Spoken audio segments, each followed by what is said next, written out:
Rip currents along Florida's coast this coming week.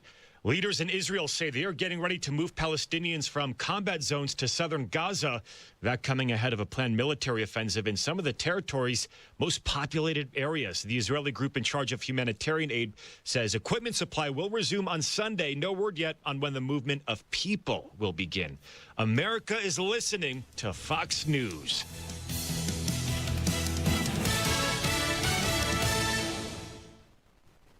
Stay on top of the latest forecast with America's Weather Team in the palm of your hands. Here's the latest from America's Weather Center. It's Fox weather updates throughout your busy day, every day. That heat's going to be out there for one more day. Temperatures being 30 degrees above average. Put the power of over 100 meteorologists and the worldwide resources of Fox in your hands with the Fox Weather Podcast. Precise, personal, powerful. Subscribe and listen now at foxnewspodcasts.com.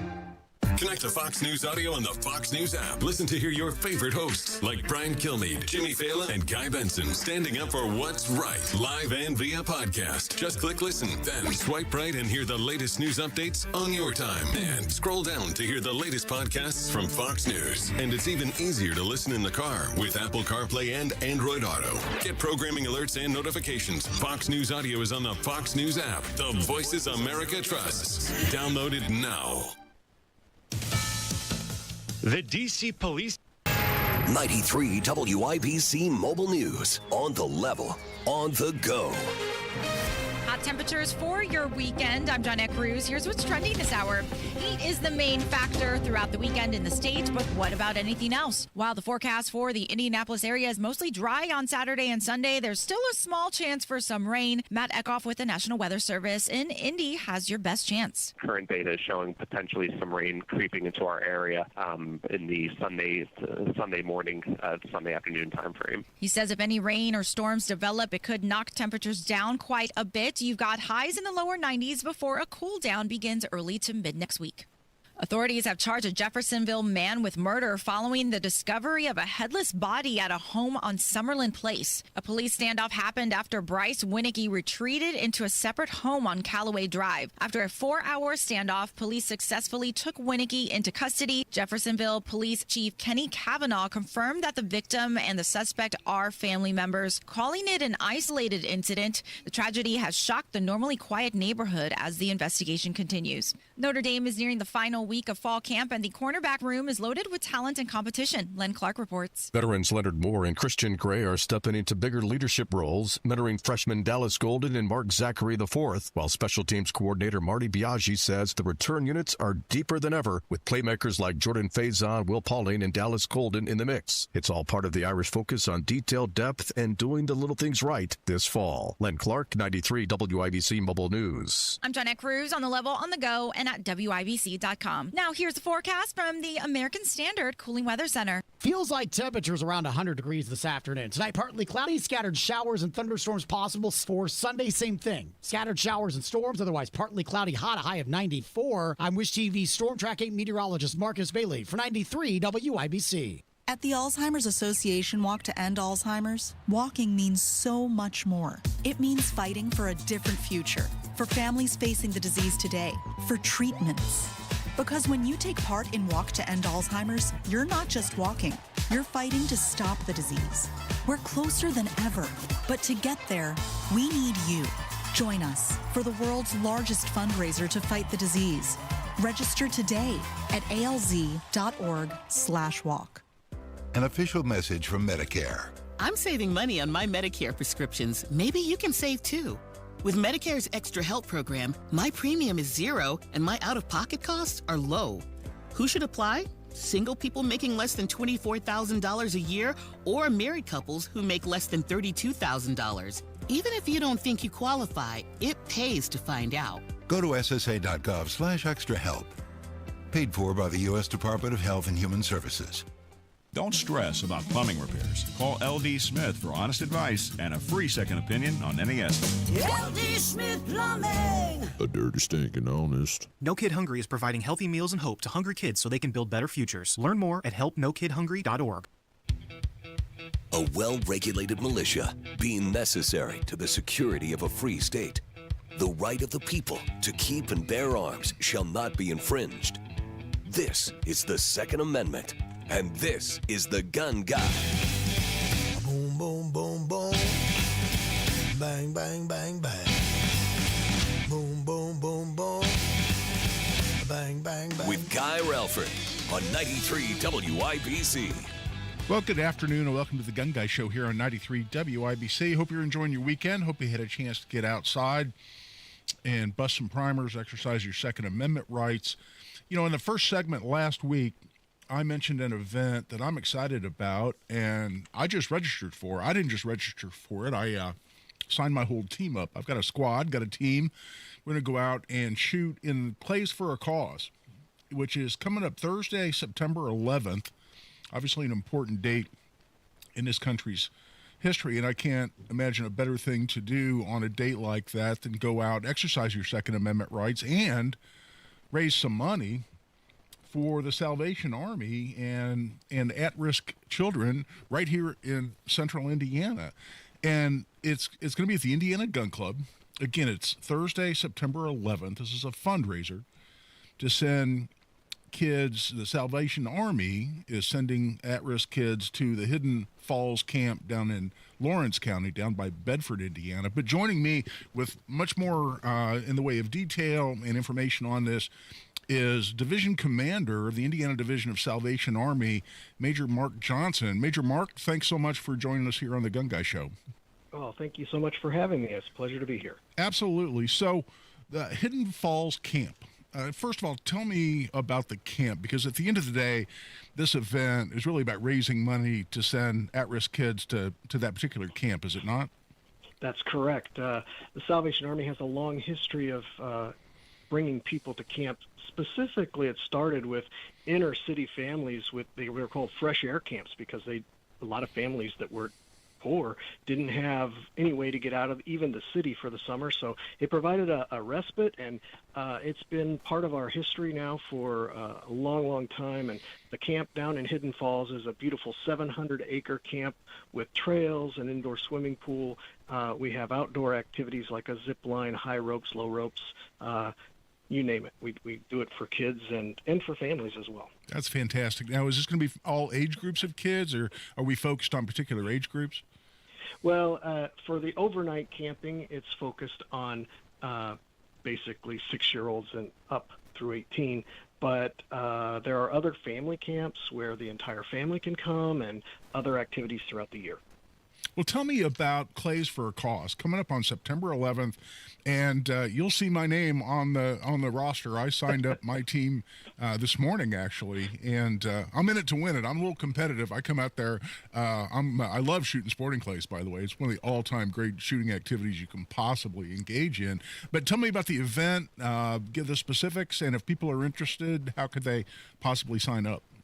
Sure. Well, the easiest way to sign up is claysforacause.net, and that's FOR, not a number 4, claysforacause.net. And the event really is, like you said, to help us raise funds to our summer camp, to help kids go to camp. And the event itself will happen on September 11th. Registration starts at 12:30. We aim to get guys and the ladies back on the road by 5:30 p.m. So it'll be a nice afternoon. You get to shoot 50-round sporting clays up at the beautiful Indiana Gun Club sporting clays course. And it's $225 for an individual person or $800 for a team of 4.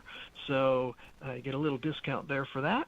And we will have a short program, awards program. And one of the most exciting things, really, for me is, there's always things to purchase, and there'll be some great packages there that you can bid on in a silent auction type thing. But we do things a little bit differently. We have donated a Benelli I believe it's an M2 shotgun. Oh, great Benelli. And every paid shooter gets one ticket into the drawing for that gun. Just for showing up and supporting us. Of course, that's really pretty good odds because last year we had about 48 shooters.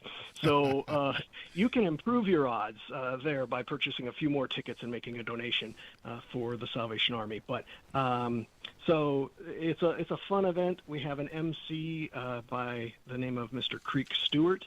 He's an outdoor wilderness survivalist right here from Indiana, lives here in Indianapolis, and he has come out and actually donated his time to teach at our Salvation Army outdoor camp, an overnight camp for kids, where they sleep in tents, chop their own wood, cook over a fire, all those kinds of things. So, yeah, it is cool. So when I talk to people about sporting clay fundraisers, and I'm looking at the details on Clays for a Cause, so we know there are answers to each of these things, but I hear things like, gosh, I've never shot sporting clays before. I don't really know what I'm doing. I'd love to support this cause, but could I show up and shoot an event like this and still enjoy it, even though I'm not an experienced shooter? You know, Guy, I heard you say your team is a little on the competitive side. That's wonderful. But it's also for the person who's never done it before. You bet. The Indiana Gun Club, included in your registration, is not only your shotgun shells for the day and all the rounds for the clay shoot, but also, if you don't have a gun, they'll include a loaner shotgun for you, and you'll go with some experienced people. It's a great time to come and learn. So we're open for all levels, competitive. There are some pretty cool trophies in the shape of a walnut clay pigeon. Cool. Yeah, they're pretty cool. And but you do not have to know how to do this or even own your own shotgun to come and support the Salvation Army and have a lot of fun. And I'll tell you, that is absolutely true. I've shot in a lot of fundraisers at Indiana Gun Club in particular, and they do such a nice job out there. There's some oversight. There's a safety lesson at the beginning. The way the stations are set up, the thing I love about sporting clays, among so much I love about it, but one thing I love is it's set up so well for beginners, because you stand up on the station, you don't load your shotgun until your barrel's over the railing on this station that's set up out there. There are posts on either side, so you can only swing the shotgun so far in either direction. The bird goes up, you either hit it or you don't, and you shoot your 4 shots per station or so, and go on to the next one. And it's not like golf where you got to chase the ball off into the woods. It's not like tennis where you got to, chase the ball that you've just hit over the fence. You stand up, you shoot, you hit the bird, you don't hit the bird. You have a great time. You learn as you go. You get better. Even if you've never done it before, you'll get better station to station to station. And I love watching beginners walk out of there with a great, big, huge smile on their face. And here, they could do that because they had a great time shooting sporting clays, but also because they had a great time raising money for at-risk kids right here in central Indiana.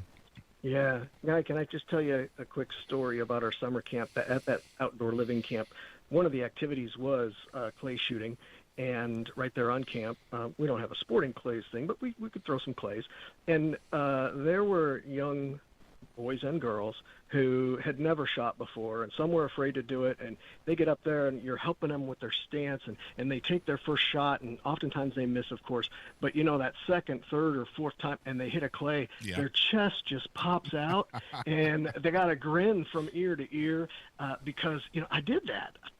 I accomplished something. So it's about self-esteem as much as having a lot of fun. So beautiful time. Absolutely true. And listen, the last question before we reiterate how folks can get involved or get signed up.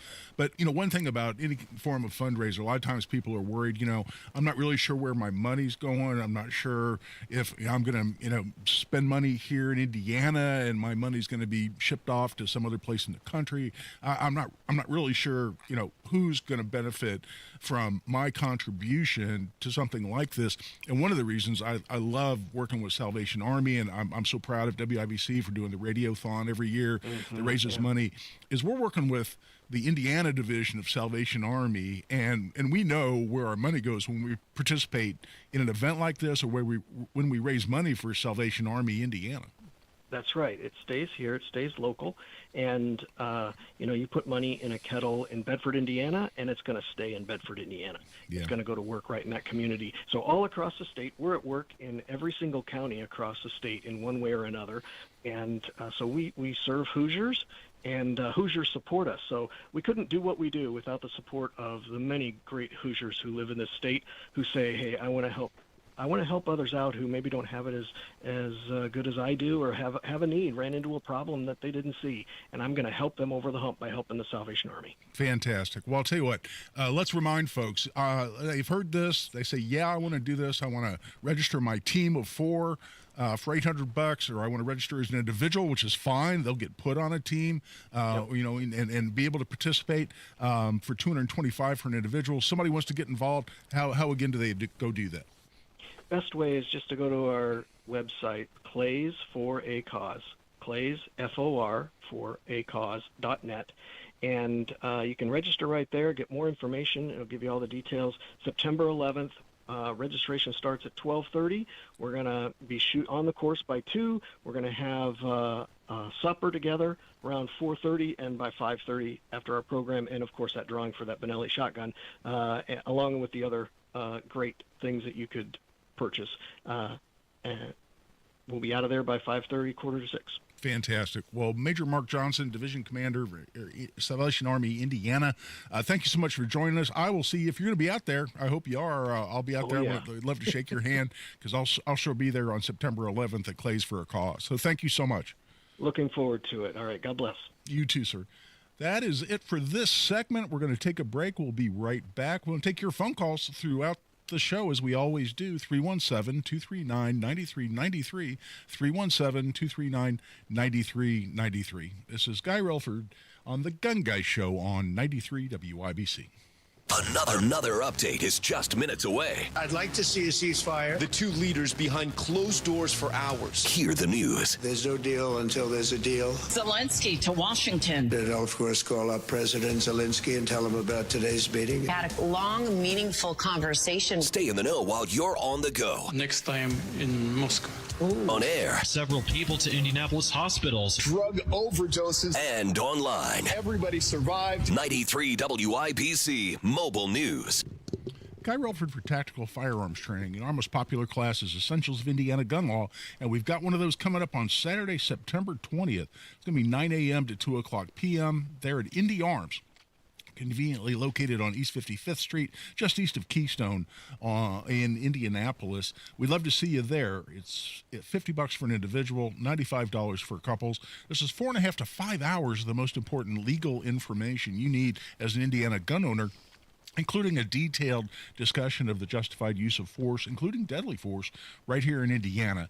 We would cover that and a whole heck of a lot more over a full 5 hours, and that's exactly what Indiana gun owners need. If they carry a gun, certainly. Even if they own a gun, possess a gun, have a gun on the nightstand, you need to know exactly when it's lawful for you to use that gun and where you can carry it, where you cannot, how to avoid commonly prosecuted crimes like pointing a firearm, which is a crime in Indiana, criminal recklessness, intimidation, and several others. We cover all that and much, much more. You can register right online. Just go to tactical-firearms.com and click on upcoming courses at tactical-firearms.com. Whether you're dropping them off for the first day of school or they're driving themselves for the first time, we know you have enough on your mind. That's why Hubler's got you and your family covered for 100,000 miles. And we want you to spend less on back to school. That's why you can shop over 2,000 vehicles and buy with zero down. Zero Down delivers. Plus, we'll pay top dollar for your trade. Bring us your old car for an immediate appraisal. Head back to school in a Hubler Q-certified vehicle with a free Carfax history report and a 128-point vehicle inspection. Hubler's got you covered. For 100,000 miles, visit drivehubler.com or any of our 13 convenient locations. Zero Down delivers at Hubler. 'Cause Hubler's got you covered. Select models approved credit. Warranty on select models less than 9 years old. Cover me!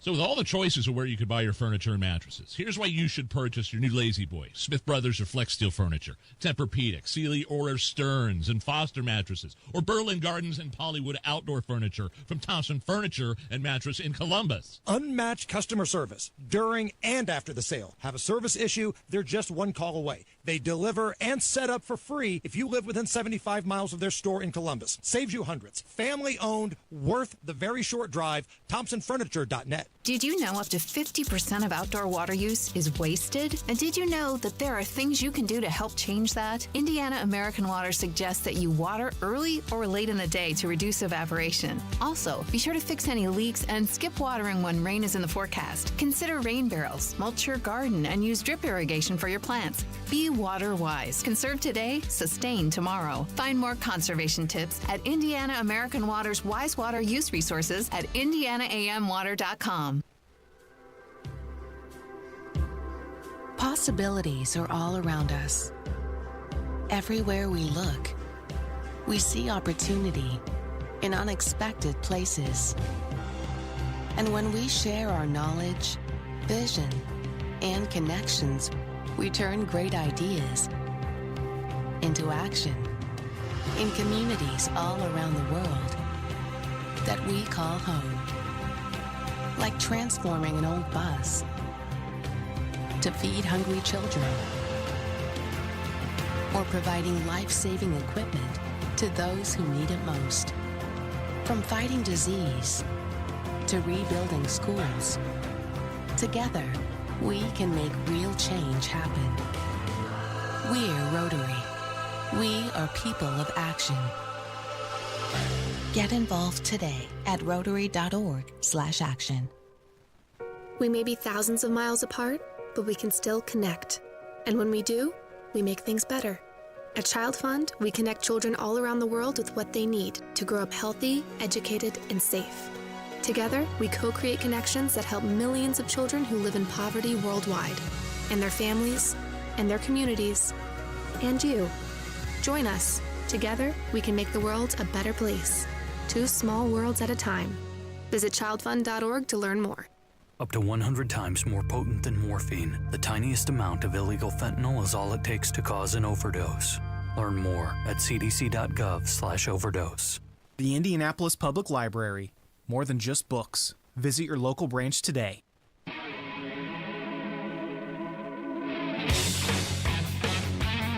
Second to none on the Second Amendment. This is The Gun Guy with Guy Relford on 93 WIBC. And welcome back. I'm Guy Relford on The Gun Guy Show on 93 WIBC. Thank you for joining us. By the way, you can also join the YouTube feed. If you care to watch the video, there's a chat feature. I think that's why most people use the YouTube feed. As I've always said, watching the video of the show isn't necessarily much to look at. But people ask questions and have interaction, and I think enjoy the chat feature. So if you just go to YouTube, search for 93 WIBC, you'll see The Gun Guy right there listed. And by the way, most of the shows here at WIBC are also broadcast on video on YouTube. So feel free to observe those other shows as well. I was reading in Emoland Sporting, or I should say, let me rephrase that, Emoland Shooting Sports News. Emoland Shooting Sports News. A really interesting article. And one of the columnists there, a guy named Dave Cadrea, posted an article where he was essentially reminding President Trump of a pledge that President Trump made first when he was running for president in 2015, running there before his first term, and then also as a first-term president in 2018, 2 different times publicly, President Trump made a pledge to end the current prohibition for members of our military carrying their personal firearms on military bases. As of today, and listen, I never served in the military, and there are going to be people out there listening that know infinitely more about this subject generally and how the logistics of this work. And please call in, join the discussion, and share your experience and information you've gleaned through military service in particular. I would love to hear it. But one thing I do know is that most military bases, other than posted sentries, posted guards, or people specifically assigned to security detail on the base, generally speaking, the military bases are gun-free zones, as ironic as that sounds. And carrying of personal firearms, including personal handguns, for instance, is strictly forbidden on most military bases. And this has come up a number of times because of the number of times that we've had shootings, including mass shootings, on military bases. And I remember there was a shooting at a recruiting station, and I want to say it was in Tennessee. It was either Chattanooga or Nashville. And there was a shooting at a recruiting station, and then on, I believe it was a reserve base, and a bunch of people were killed. And at one point, you had soldiers who were running to the armory trying to get guns to address the fact that there was a mass shooting going on the base. And after that, I was very pleased to say that I believe it was Governor Pence at the time came out and announced that he was reversing the policy of no guns on Army Reserve bases, on National Guard bases. Don't let me screw that up. On Indiana National Guard bases. And actually came out and said that if National Guard soldiers, guardsmen, had been through training with handguns, they could carry personal handguns while on Indiana National Guard bases. And I know this because I participated to some degree because I was asked to come down and teach the NRA basic pistol course to a whole bunch of Indiana guardsmen, Indiana National Guard guardsmen at the Johnson County Armory down a little south of Indianapolis. Went down, we had a whole big room full of people. I did the NRA basic pistol course, and the whole reason we were doing that, felt a little odd as a civilian teaching guardsmen. I'm sure there were people in there who had been active duty, had been snipers, had been seen combat, carried guns all over the world. I mean, I'm sure there were people in there with an incredible amount of experience, but in order to carry their personal handguns on a National Guard base, they had to go through some form of training, and this is one of the forms of training that was acceptable. And there were several of us who went around the state offering this training, but that was limited to the Indiana National Guard. And here, the article I just read in Ammo Land was reminding President Trump essentially to say he had promised in 2015, again in 2018, to end the prohibition of members of the military being able to be armed while on base. And this was after a shooting at Fort Stewart in Georgia, I believe, where you had 5 people hurt.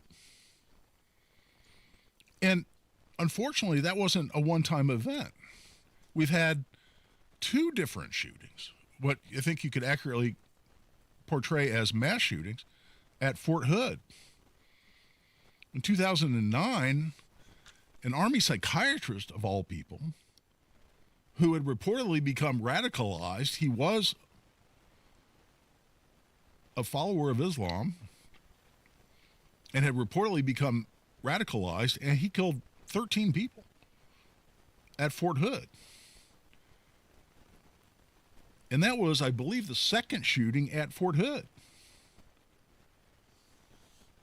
He is currently sitting, and I'll repeat these people's names. If they want to gain notoriety by being mass shooters, they're not going to get any contribution from me.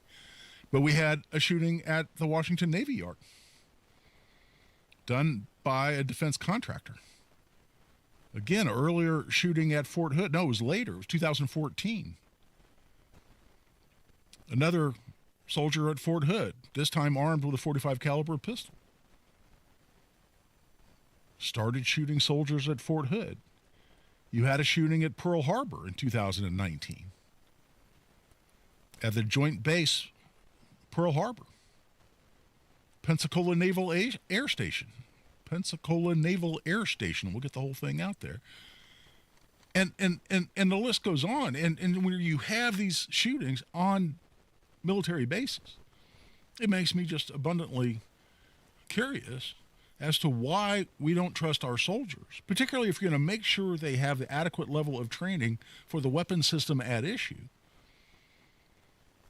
Why we don't allow our members of the military the capacity to defend themselves. It seems like if we should trust anyone the capacity to defend themselves, it ought to be members of our military. And again, if you have thoughts on this, if I'm not getting the current policy exactly correct, please give us a call. Join the discussion, 317-239-9393. But the article I'm reading says specifically that President Trump promised to allow weapons carry and ultimately concealed carry of personal sidearms. Starting back in 2015, he repeated that promise in 2018. And that's because the possession of firearms and use of force, in terms of the rules in place currently on military bases, currently forbids all that. So if you have an opinion on that, I'd love to hear it. In the meantime, I like the fact President Trump is being reminded of this. And listen, the most recent shooting, this one at Fort Stewart in Georgia, apparently 5 people hurt. They're all going to make it. That's fabulous. But that hasn't always been the case, including 13 soldiers killed in Fort Hood. And it seems to me it's appropriate to revise that policy and allow our soldiers the capacity to defend themselves while on a military base. With that, we're at the bottom of the hour. We're going to take a break. We'll come back, switch gears a little bit. This is Guy Relford on The Gun Guy Show on 93 WIBC. It's hot out there. The weather's hot. And when we say hot, But the headlines, they are even hotter. I mean extremely hot. The news of the day is heating up. IMPD officers shot at least 3 times. One suspect was also shot. Diego Morales, Secretary of State, in his bizarro international travel. Playing out right in front of us every single day. Stay cool. Finally, a cool down is coming. Stay informed. All the information right here. Stay with 93 WIBC. Change is always happening. It's part of life. And when it comes to music, change is all around us. Songs are rewritten. Classics are remixed. Bands and artists come and go. Even our taste in music changes. Here at Xfinity, we know there's still good in keeping some things the same. That's why we want to do our part with a 5-year price guarantee on our internet. It means no matter what changes, you get 5 years of the most reliable Wi-Fi with our best equipment included for a price that stays exactly the same. Surprised? Life is full of them. One internet price, 5 years, guaranteed. Learn more at xfinity.com/deals. Restrictions apply. New residential customers only. Taxes and fees extra and subject to change. Most reliable Wi-Fi based on OpenSignal Awards USA. Fixed Broadband Experience Report, August 2024.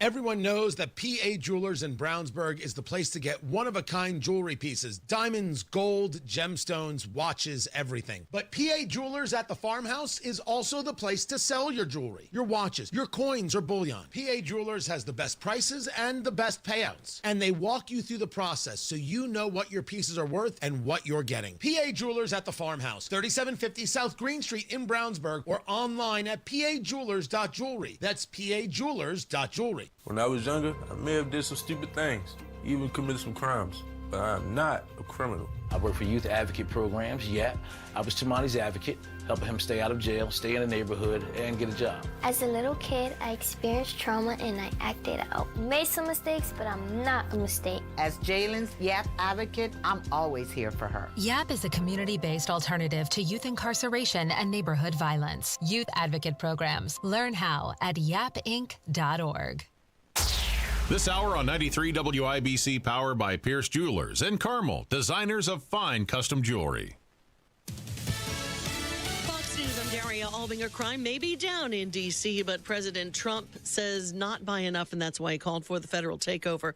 Tempe Satcher's son was shot there in 2023. I see that it is making a change, is making a difference. So it remains to be seen how much great comes out of this situation. Critics say the president's move is overreach. A Democratic Socialist tops the polls in New York's race for mayor. Republican Congresswoman Claudia Tenney says Amir Zoran Mamdani could be trouble. now being driven by the worst policies in the entire nation by this Mamdani, who could eventually, hopefully not, but may become the mayor of the largest city in our country. Mamdani faces Republican Curtis Sliwa along with Mayor Eric Adams and former Governor Andrew Cuomo, who are running as independents. America's listening to Fox News.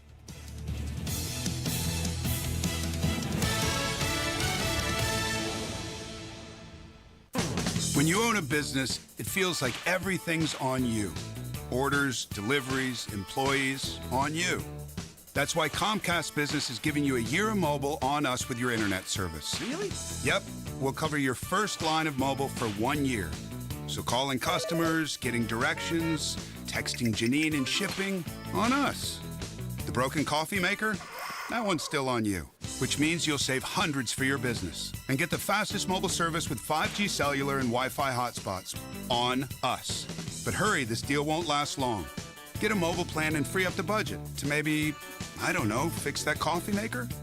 Get mobile on us for 1 year, you guessed it, on us. Comcast Business, powering possibilities. Ends 9/22/25. Restrictions apply. New mobile customers only with internet standard service or above. Limited to value of one unlimited intro line apply via 12 monthly internet bill credits. One discount per account. Fastest mobile based on mobile Wi-Fi and cellular data in service areas. Ookla Speed Test Intelligence 2H24. Hey, it's Big Joe for Absolute Comfort, your trusted independent American Standard air dealer. The owner is Chris Wedekin, and he sells the ductless Mitsubishi Electric Mini Split, which is an extremely efficient and cost-effective way to heat and cool your space. If you're looking to lower your carbon footprint and you're looking to try to get something that's more energy efficient, that works well with solar panels or something like that, these are the perfect solution. Find out more at AbsoluteComfort.org. Absolute Comfort is your trusted independent American Standard Air Mitsubishi Electric Elite Ductless Pro dealer. An official message from Medicare. I'm saving money on my Medicare prescriptions. Maybe you can save too. With Medicare's Extra Help program, my premium is zero and my out-of-pocket costs are low. Who should apply? Single people making less than $24,000 a year or married couples who make less than $32,000. Even if you don't think you qualify, it pays to find out. Go to ssa.gov/extrahelp. Paid for by the U.S. Department of Health and Human Services.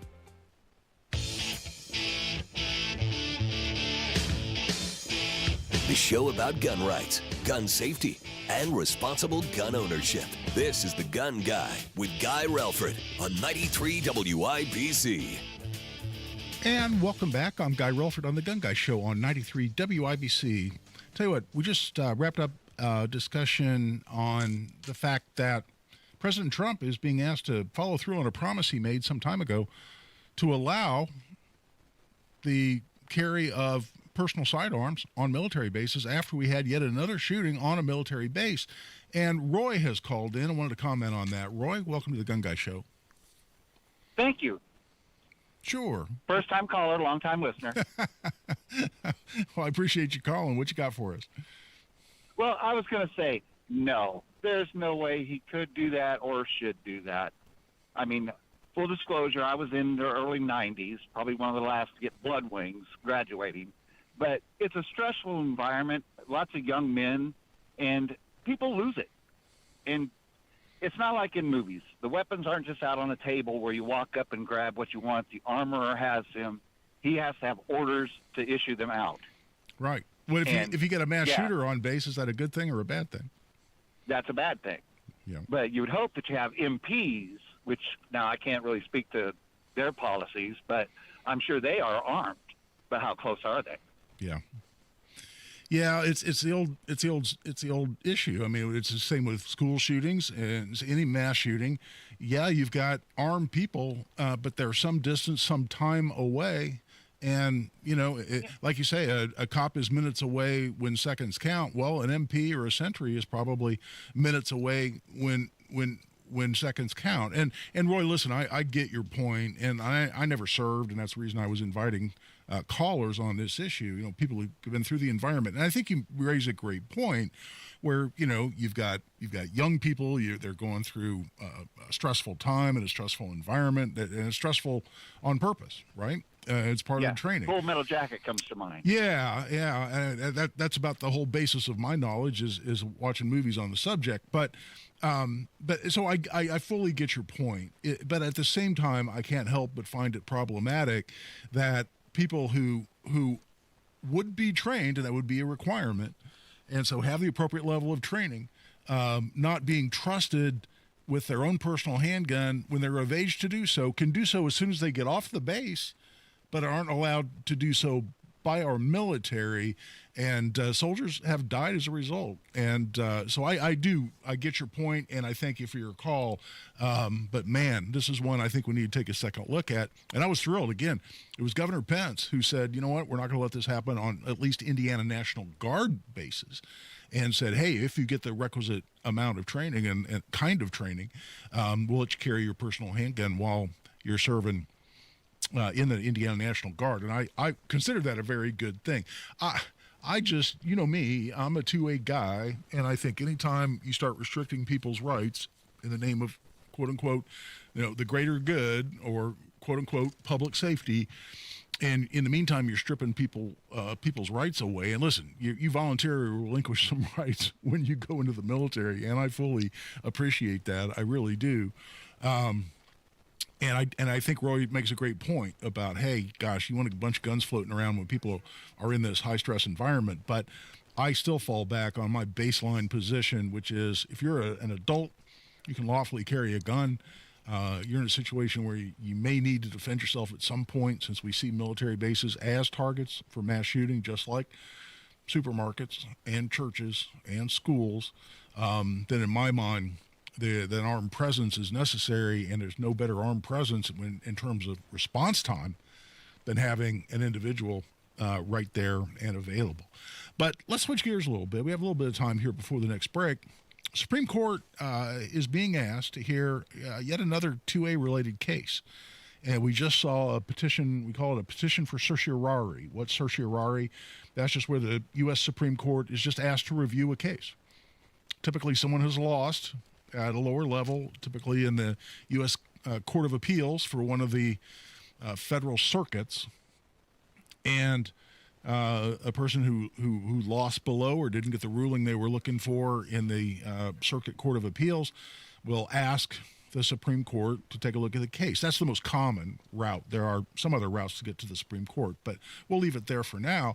And you do that by asking the Supreme Court to review the case, filing what's called a petition for certiorari, or a lot of times you'll hear that just abbreviated to petition for cert. Well, the most recent one, and there are a bunch of cert petitions pending on 2A related cases, and a couple are in committee and are going to be considered by the Supreme Court in terms of whether the Supreme Court takes them or not. By the way, what does it take for the Supreme Court to take a case? Get this, this is not in the Constitution.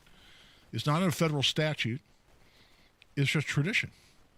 And the tradition in the Supreme Court is that if 4 justices, 4 out of the 9, so it doesn't even take a majority, if 4 justices want to hear a case, the Supreme Court hears the case. Called the Rule of 4.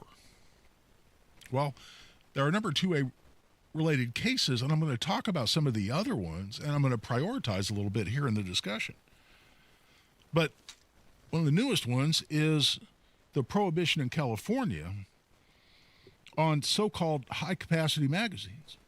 That is, ammunition storage devices used in firearms that hold more than 10 rounds. 10. California calls that a high-capacity magazine that they've banned. And they did this in increments. They started by banning the sale or importation into California of these so-called high-capacity magazines. And then they prohibited the possession of them altogether. You had to destroy them, turn it into law enforcement. So you couldn't buy and couldn't even possess a magazine more than 10 rounds, because that is an, oh no, high-capacity magazine. How many modern handguns, just modern handguns, carry more than 10 rounds? Shoot, I've got a little, one of the original P365 SIG Sauers, little SIG P365, one of the first ones that came out, and they have come out with various other versions of it since then. But the original one comes with a 10-round magazine in it. But you can get 12-round magazines, 15-round magazines for it, and I carry it with a 12-round magazine. And it's a little gun. And one of the things I love about the gun, it's one of the guns I carry most often. I actually have a SIG 365X Macro, which is 17+1 in a compact package. But I carry that little 365 with a 12-round magazine in it, and it's tiny. It disappears when you're carrying it. And California would put me in prison for having that 12-round mag in my gun. And that's exactly what this case that the Supreme Court is being asked to review by the National Rifle Association and a couple of other litigants in that case. Because the Ninth Circuit, through incredibly twisted form of logic, said, oh, no, that ban is just fine under the Second Amendment. And so this is one of the cases the Supreme Court is going to consider. I'm going to talk about some of the other ones. I'm going to talk about what the legal issues are associated with a so-called high-capacity magazine ban, but also some of the other pending cases and cases that need to be reviewed and resolved and overturned, frankly, by the U.S. Supreme Court. I'll tell you what, we're a little past 3/4 hour, but before we do, Steve has called in and also wanted to talk about the military and firearms on base. And so before we go to the break, let's bring Steve in. And Steve, thanks for your call. Sure thing. Hey, so I was prior military. I was married. I lived on base, and I had shotguns and pistols with me on base. It wasn't a problem. Your earlier caller who talked about, that kids, they're young men who can lose their temper.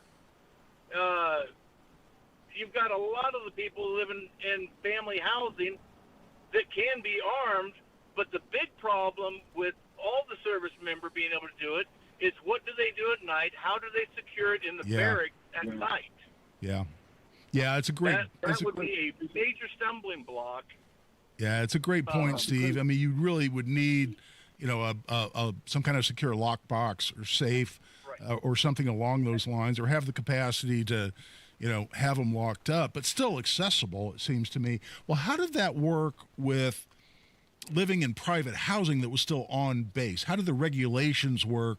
Because I'm assuming you weren't just willfully violating military regulations by having your personal firearms in a private residence that happened to be located on base. How do the regulations work on that? You're allowed to, if you lived in government housing, you were allowed to have your firearms. If you lived in the barracks and you had firearms, they had these things they called rod and gun clubs, which is basically a private club on base that you would store your personal firearms at, and they're usually open, certain hours, and on the weekends and stuff. It's kind of like an NCO club, but not so much with the alcohol. But it was set up for storing of firearms for people that lived in the barracks. You could not have a firearm in the barracks. That was forbidden completely. Yeah, and I assume you couldn't. Government housing did not apply. Okay, but even if you were allowed, even though you were allowed to have your personal firearms in a private residence on base, you couldn't go walking around the base carrying your handgun, could you? Off duty, yes. Really? Because off duty, I could go home, get off work, go home, grab a gun, and go to the local gun range and go shooting. There was no problem. I didn't have to check with anybody. It was a right given to me under the Second Amendment and perfectly legal on base. You bet. I could take it out of my. Back then, I was a little younger. I didn't have a safe. I didn't have as many firearms. But I kept it in a filing cabinet with a key lock. I got you. But I could take it out. We could go to the gun range, go shoot, and then go back and put it away. Gotcha. Well, listen, Steve, thanks so much for calling. I'm a little late getting into this break, but I appreciate the additional information. And right now we are taking a break. This is Guy Relford on The Gun Guy Show on 93 WIBC. It's another week of this. There's a very good chance that we'll have a settlement. And another day for this. Water rose 28 foot in 45 minutes. Plus, another possibility of this. Monitor the weather condition, the National Weather Service. That's why another update is just minutes away. Start saying we're not taking this anymore. Just another day. Not with all this happening. Every day. Happening now. 93 WIBC and WIBC.com. Guy Relford for the law offices of Guy Relford. You know, one of the things we do at the law office that we really enjoy doing is restore people's rights. Whether it's because of a felony conviction or some other legal issue. If you've lost your Second Amendment rights, a lot of times we can get those restored for you. Not for everyone, but certainly for a lot of people. We do a lot of that and always enjoy the process. You can contact us through the website. Just go to relfordlaw.com. You can click on contact us through email. The phone number is right there if you want to give us a call during the week. But go to relfordlaw.com. We'd love to have a discussion about whether we can help you restore your Second Amendment rights. 1 in 6 seniors faces the threat of hunger, and millions more live in isolation. Drop off a hot meal and say a quick hello. Volunteer for Meals on Wheels by donating your lunch break at americaletsdolunch.org. This message brought to you by Meals on Wheels America and the Ad Council. Everybody knows Hubler's got the best warranty around. 10 years, 200,000 miles. But did you know? Now you can get that same limited powertrain warranty on new Toyotas. Introducing the all-new Hubler Toyota. Get grand opening savings all month long. And right now, lease a new 2025 RAV4, just $349 per month. Or a new Tacoma, $299 per month. Plus, choose from Camrys, Corollas, Highlanders, Tundras, and more. Hubler's got you covered. At the all-new Hubler Toyota on US 31 South in Indianapolis. Visit HublerToyota.com. Grand opening savings and the best warranty around. 10 years, 200,000 miles. Cover me! Select models, approved credit, plus tax tag title license 249 dealer doc. RAV4 model 4432. Tacoma model 7540. 36 months, $29.99 due, 0 security, 10,000 annual miles, 15 cents per mile thereafter. Expires 9/1. The deals and specials are sizzling hot. It's the Central Indiana Gun and Knife Show next Saturday and Sunday at the Stoutfield National Guard Armory on West Minnesota Street. The best dealers in the region, hundreds of tables, just $6 for adults, kids 12 and under free. Must be 18 or accompanied by an adult. Buy, sell, trade. Next Saturday, 9 a.m. to 5 p.m. and Sunday, 9 a.m. to 3 p.m. at the Stoutfield National Guard Armory. For more info, visit CentralIndianaGunShows.com. Lanny went to college and racked up huge debt. A little bit over $100,000. For a degree he couldn't use? Now what? I had a friend that went to My Computer Career. They even helped him get hired immediately after graduation. One of the things I love about IT is that you can work from anywhere you want. You could become an IT pro in just months, including cybersecurity and the basics of AI with zero experience at mycomputercareer.edu. My Computer Career, an elite CompTIA certification partner. It worked for me, and I know it can work for you. This is one student's experience. Individual results vary. Don't let that summer job go again because you don't have the right tools. At Quality Supply and Tool, now through September 26th, or while supplies last, there's a huge DeWalt sale going on. Buy select 20-volt bare tools and get a free 5-amp-hour battery. That's a $100 value. Buy a DeWalt 4-in-1 or 5-in-1 Tough System modular workstation and get 2 2-drawer units free. That's more than a $200 value. Quality Supply and Tool has locations in Jeffersonville, Bloomington, West Lafayette, and South Harding Street in Indy. And Quality Supply and Tool thinks outside the box store. You support them. Who supports you? Matt Baer and Ryan Hetrick provide insight, encouragement, and resources to help you navigate a loved one's recovery on the Supporting Sobriety podcast. Listen and get support wherever you get your podcasts.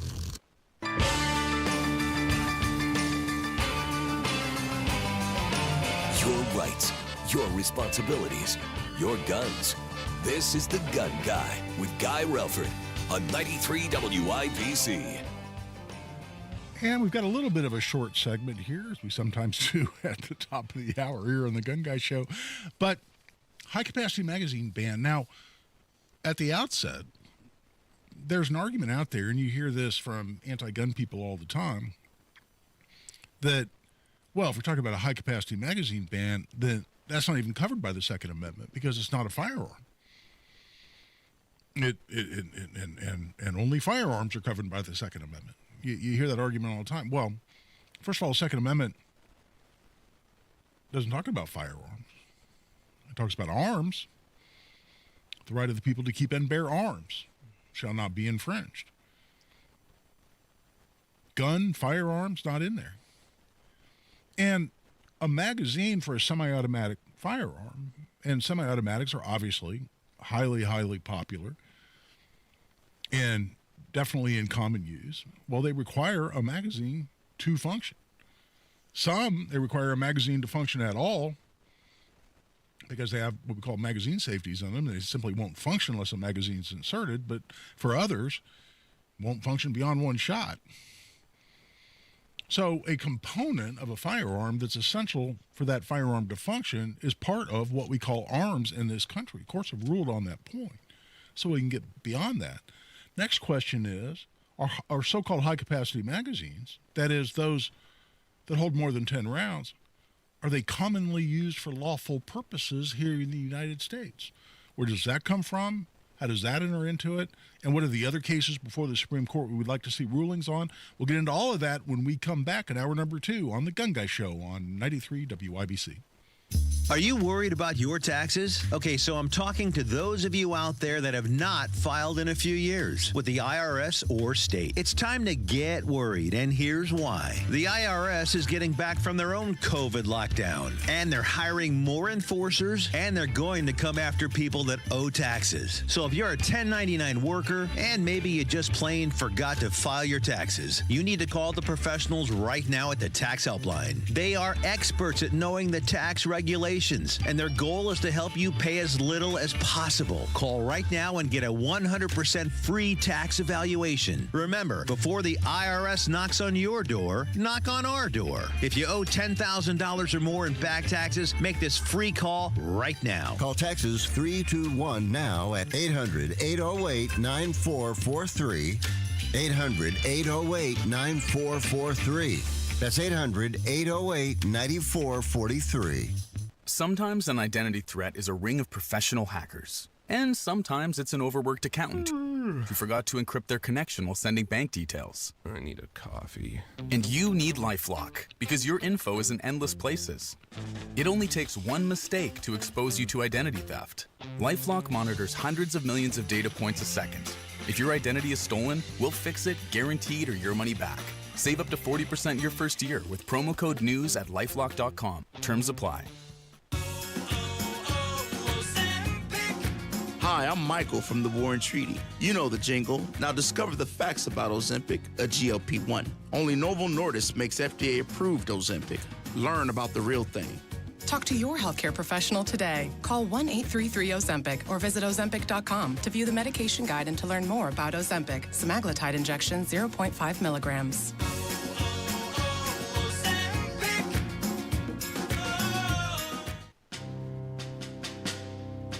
On the battlefield, there's a saying America's military men and women live by.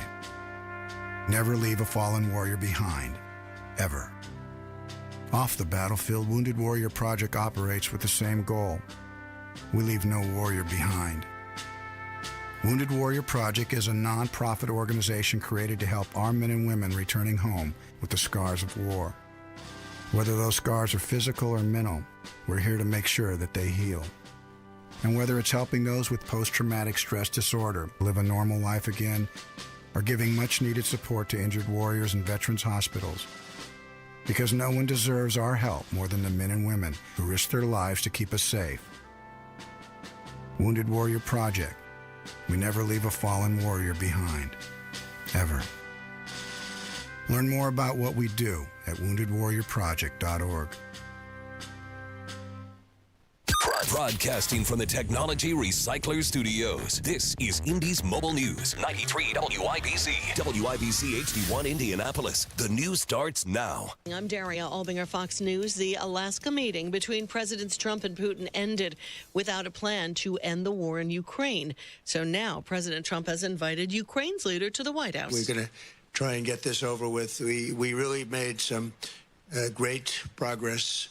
Fox's Peter Ducey is at Anchorage. President Trump had to call President Zelensky on Air Force One flying back to the White House to let him know that Vladimir Putin came all the way here to the United States, to Alaska, and did not want a ceasefire. So Monday, Zelensky is coming to the Oval Office, and President Trump says that is because it was determined by all that the best way to end the horrific war between Russia and Ukraine is to go directly to a peace agreement and not a mere ceasefire agreement, which oftentimes do not hold up.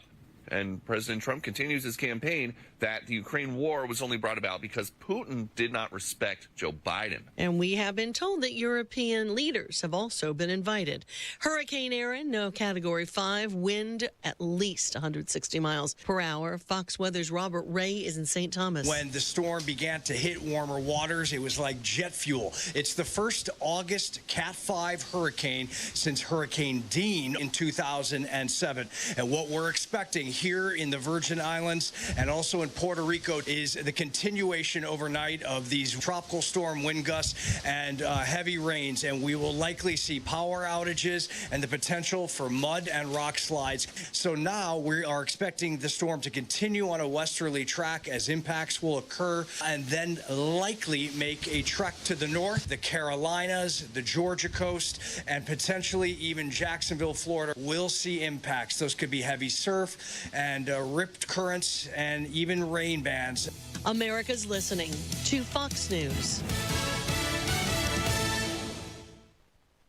Stay on top of the latest forecast with America's Weather Team in the palm of your hands. Here's the latest from America's Weather Center. It's Fox weather updates throughout your busy day, every day. That heat's going to be out there for one more day. Temperatures being 30 degrees above average. Put the power of over 100 meteorologists and the worldwide resources of Fox in your hands with the Fox Weather Podcast. Precise, personal, powerful. Subscribe and listen now at foxnewspodcasts.com. Connect to Fox News Audio on the Fox News app. Listen to hear your favorite hosts like Brian Kilmeade, Jimmy Fallon, and Guy Benson standing up for what's right, live and via podcast. Just click listen, then swipe right and hear the latest news updates on your time. And scroll down to hear the latest podcasts from Fox News. And it's even easier to listen in the car with Apple CarPlay and Android Auto. Get programming alerts and notifications. Fox News Audio is on the Fox News app. The voices America trusts. Download it now. President Trump may have federal. 93 WIBC Mobile News. On the level, on the go. The heat continues. I'm Donna Cruz. Here's what's trending this hour. Heat is the main factor throughout the weekend in Indiana, but rain could potentially move in. While the forecast for the Indianapolis area is mostly dry on Saturday and Sunday, there is a small chance for some rain. Matt Eckhoff with the National Weather Service in Indianapolis has your best chance. Current data is showing potentially some rain creeping into our area in the Sunday morning, Sunday afternoon time frame. He says if any rain or storms develop, it could knock temperatures down a bit. You've got highs in the lower 90s before a cool down begins early to mid next week. IMPD officers are being praised for their quick thinking after a routine welfare check call led them to a human trafficking rescue. On Thursday, officers responded to a call on the city's northwest side when their training helped them identify an 18-year-old woman in a potential trafficking situation. They immediately secured the scene and called the IMPD Human Trafficking Unit. Detectives then executed a search warrant, rescuing another potential victim and gathering evidence. 31-year-old Levy Grace was arrested and is facing charges of human trafficking and drug dealing. State conservation officers are looking into a drowning this week near Gary after a man's body was recovered from Lake Michigan. Jake McDaniel has the details. People say they spotted Joseph Davis struggling alone in chest-deep water before going under around 6:15 Wednesday evening, and that's when state conservation officers were called to Marquette Beach. 2 people pulled Davis from the water but were not able to save him.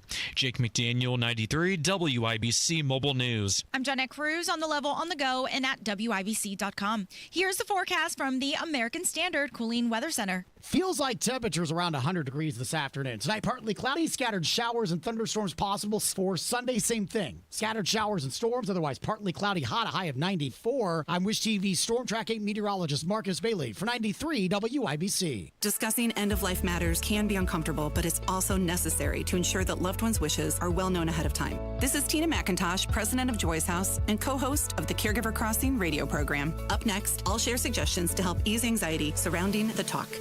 Cardon & Associates provides residents with the best senior living options and personalized service. Visit cardon.us to find a community near you.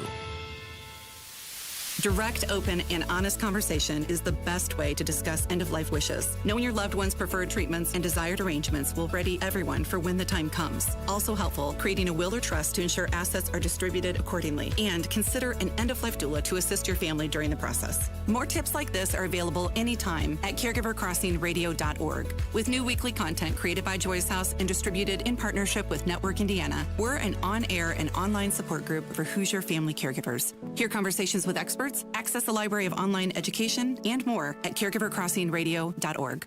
You let him try violin because you love him. And if you love him that much, love him enough to make sure he's buckled up and in the back seat. Find out more at nhtsa.gov/the right seat. Brought to you by the National Highway Traffic Safety Administration and the Ad Council. A well-regulated militia being necessary to the security of a free state. The right of the people to keep and bear arms shall not be infringed. This is the Second Amendment, and this is the Gun Guy. Boom, boom, boom, boom. Bang, bang, bang, bang. Boom, boom, boom, boom. Bang, bang, bang. With Guy Relford on 93 WIBC. And welcome back for hour number 2 of the Gun Guy Show here on 93 WIBC. We're thrilled you're with us. As I was talking about before the break, there's a case where a petition for certiorari, that is requesting the Supreme Court to review the case, was just filed yesterday.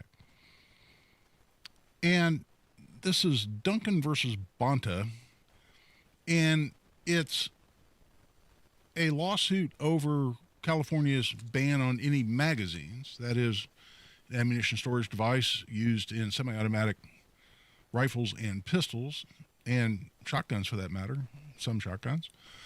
And it is asking the Supreme Court to declare a ban on magazines over 10 rounds to be unconstitutional. So what are the legal issues in this? Well, first of all, you go back to the Heller case, the Supreme Court case in 2008. And the Heller case was over Washington, D.C.'s really total ban on handguns. The way Washington, D.C., and by the way, Illinois, or rather the city of Chicago, had a complete ban on handguns as well. And that was overturned 2 years later in 2010 in the McDonald case. But in Heller, in Washington, D.C., and this is noteworthy now given what's going on in Washington, where President Trump has nationalized National Guard and otherwise nationalized law enforcement to a large degree in Washington, D.C. in order to regain control over what has been an out-of-control geographic area for a long, long time with incredibly high rates of carjackings and robberies and whatnot. And it's come out lately they've been fudging the numbers to try to say crime is down. But it looks to be a problem, just anecdotally, the number of people who simply can't drive through Washington without getting carjacked or robbed or murdered or some combination thereof. But Washington, D.C. in 2008, until the Heller decision was handed down, had a ban on handguns. And the way they did that is they said, well, you can't own a firearm at all unless you get a license to possess that firearm. This isn't to carry a gun. This is just to possess a gun at all. And you can't possess a gun at all in Washington, D.C. unless the district issues you a license. And, oh, by the way, we don't issue licenses for handguns. There you go. A complete ban on handguns. In addition, any firearm you did have in your home had to be rendered completely inoperable by either being completely locked up or disassembled such that it could not function. And those two components of Washington, D.C. law went ultimately up to the Supreme Court, a case called D.C. versus Heller. And the Supreme Court first had to deal with the issue, and I've mentioned this here on the show before because it's so incredibly important. And we only won, I say we, that is people who actually care about their Second Amendment rights, we only won on this issue by one vote. This is a 5-4 decision on this point. And by one vote, the Supreme Court ruled that the Second Amendment's prefatory clause, that is, a well-regulated militia being necessary to the security of a free state, that didn't limit the application of the Second Amendment or the protection against infringement of the Second Amendment, that it wasn't limited to those people serving in an active, organized government military unit. Today, for you and I, it would be the National Guard. If you're not in the National Guard, there is no right to possess a firearm, which, by the way, is an interesting discussion, given that argument, as it relates to what we just finished talking about in hour number 1, which is ban on military personnel being able to have personal firearms on base. That sounds like a law review article that needs to be written. But by one vote, the Supreme Court rejected the argument that the reference to well-regulated militia in the Second Amendment, I should say, doesn't limit the application or the protection of the Second Amendment only to those in the militia or an organized military unit. But they went on from that, and that was the foundational issue. We lost that one, boom. Private citizens have no rights protected by the Second Amendment. Period. And by one vote. Well, you don't think elections matter? And who gets to appoint Supreme Court justices? Had that gone the other way, well, it'd be a different world right now, right here in these United States. But the issue of the meaning and scope of the Second Amendment, as determined in the Heller decision, went beyond that, and they also said, well, we need to consider whether handguns, which were the subject of the litigation there in that case, due to Washington, D.C.'s ban on handguns, whether handguns are even arms protected by the Second Amendment. Because you and I might disagree, by the way, and I think there's a very logical legal argument for why this is wrong, but courts have held, and the Supreme Court, even within the Heller decision, held that the Second Amendment does not necessarily apply to all arms of any kind whatsoever. And our own beloved President Biden, during his term, would often say the Second Amendment doesn't give you any right to possess any firearm whatsoever, any arm whatsoever, any weapon whatsoever. Well, that part the Supreme Court agrees with, unfortunately. But he'd then go on to say you can't own a cannon, or, and I forget his other common example of what you couldn't own. But he said, well, you couldn't own a cannon. Like even at the time of the founding, you couldn't own a cannon. Well, sure as hell you could. The hell, there were private ships called privateers that had rows of cannon on them. And local citizenry who were the, militia, had cannon out the wazoo. But at any rate, the Supreme Court has said you can't own any firearms whatsoever. So the issue is, if you can't own any arm or weapon whatsoever, at least according to the Supreme Court, what arms are covered? And whatever arms are covered, do they include handguns? And in the Heller decision, court came out and said, well, handguns are commonly used for lawful purposes by United States citizens. And we think that's the test. Handguns are the overwhelming favorite for people to carry or possess or even have in their home for self-protection. And self-protection is part of the rights, not all of the motivation for their founders to have passed the Second Amendment, because we know the reference to necessary to the security of a free state refers to the need to protect the citizenry, to protect itself from a tyrannical government. But certainly personal security and protection is part of that, as well as putting food on the table. As part of the inherent right that the founders were attempting to protect. And so there is a right to self-defense. There is a right to personal protection. There is a right to defend your family and your home. And that right extends to those arms commonly used for lawful purposes in the United States. including those particular purposes.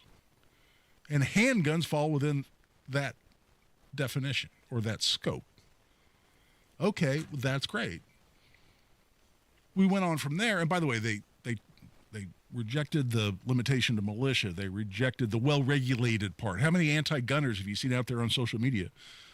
Well, it says right there, well-regulated. That means lots of laws. That means highly regulated by the government, and you can't oppose gun control laws when that's what well-regulated means.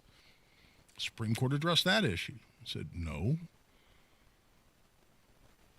Well-regulated, as used at the time of the drafting of the Second Amendment, simply meant well-functioning, capable of doing its job. With respect to the local militia, it was being well-trained and well-equipped. Well-regulated had nothing to do with regulation by the government. And wouldn't it be a ridiculous thing for the founders to do, to be listing personal liberties that shall not be infringed by the government? That's what the Bill of Rights was. That's what the Bill of Rights is. It's a list of personal liberties that the founders thought so important, part of the unalienable rights referenced in a separate document, the Declaration of Independence. They wanted to list them specifically and say, these shall be inviolate. These shall not be infringed. And they listed them. And wouldn't it be ridiculous for the same people who wanted to list civil liberties that the government could not infringe and use well-regulated to mean regulated by the government? It defeats the purpose, the specific, publicly announced purpose, declared purpose of the entire Bill of Rights as added to the Constitution, effective 1791. Here are a bunch of rights that shall not be infringed by the government. Oh, by the way, this particular right shall be well regulated by the government. No, they meant just the opposite. And the Supreme Court dealt with that. So now, let's bring it back to the pending petition for certiorari just filed yesterday on high-capacity magazines. Are they arms? Yes, they're essential to the function of some of those popular firearms, rifles, pistols, and shotguns in this country. Are they commonly used for lawful purposes? Well, of course they are. Yes, there are still people who carry revolvers. I know many of them, and I respect them, and I understand the reasons why they do so. But semi-automatics are by far the most popular handguns for people to carry. Semi-automatic rifles are the most popular rifles in America. Shotguns? Yes. I don't know that I would put semi-automatic shotguns necessarily at the top of the list on most popular actions for shotguns, given over and unders and pump action shotguns and side-by-sides and a number of other actions employed by shotgun manufacturers. But they're clearly commonly used. They don't have to be at the top of the list, the most popular, the most common, just have to be commonly used. In shotguns as well. So yes, they're commonly used for lawful purposes. Well, then the only remaining issue then comes out of the Bruen decision from 2022. And the test there is a separate test, and this really clarified Heller to a large degree and gave us a new test to employ, gave us the test to employ. When I say us, I mean the courts, in determining whether a particular gun control law is constitutional or not under the Second Amendment. What is that test? How does that apply to high-capacity magazines or any of the other issues the Supreme Court's being asked to take right now under the Second Amendment? That's what we'll get into when we come back. Right now we're taking a break. We will continue to take your calls as we have throughout the show. 317-239-9393.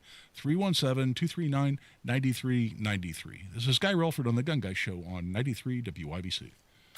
Kendall and Casey. Look at how he just broke it further than it was already broken. Why would you think he's going to fix anything?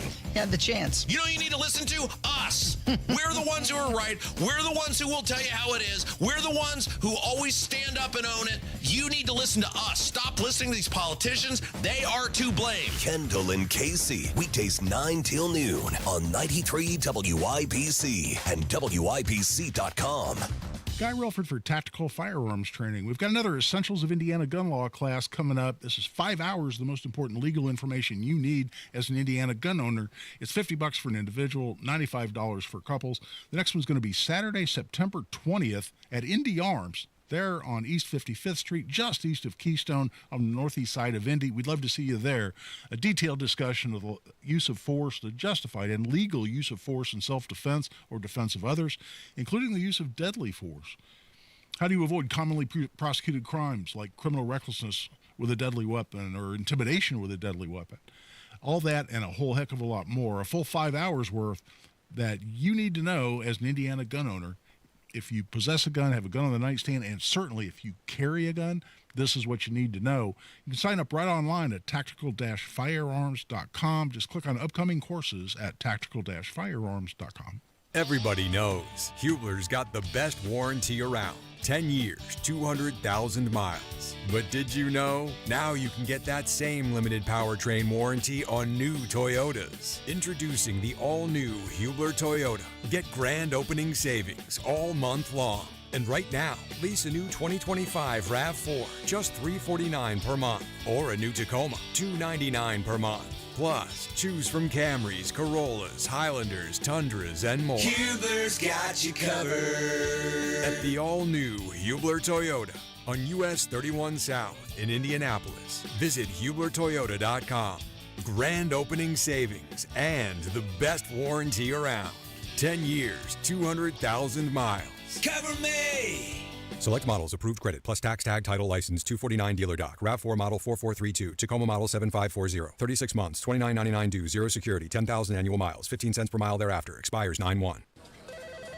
Comcast Business High Five Hotline. What's the state of your excitement? I signed my business up for the 5-year price lock guarantee, and I can't stop high-fiving people. High five! Okay, deep breath. You're in a good place. You signed your business up for 5 years of gig speed internet and advanced security, all on our ultra-reliable network. Gig speeds and advanced security? I'm so stoked. Yep, and you get it at a great rate that's locked in for 5 years. Woo! The high five is just your body's way of saying, I'm winning. So this is natural. High-fiving everyone you see in a state of business savings enthusiasm, totally natural. Sweet! Thank you! Thank you! High five, everybody! High five! The Comcast Business 5-year price lock guarantee is back, but only for a limited time, so sign your business up today. High five! Comcast Business, powering possibilities. Ends 9/21/25 for new customers with qualifying bundle. Current customers may be eligible depending on services and area. Guaranteed rate applies to monthly service charge, excluding taxes and fees. Other restrictions apply. An official message from Medicare. I'm saving money on my Medicare prescriptions. Maybe you can save too. With Medicare's Extra Help program, my premium is $0 and my out-of-pocket costs are low. Who should apply? Single people making less than $24,000 a year or married couples who make less than $32,000. Even if you don't think you qualify, it pays to find out. Go to ssa.gov/extrahelp.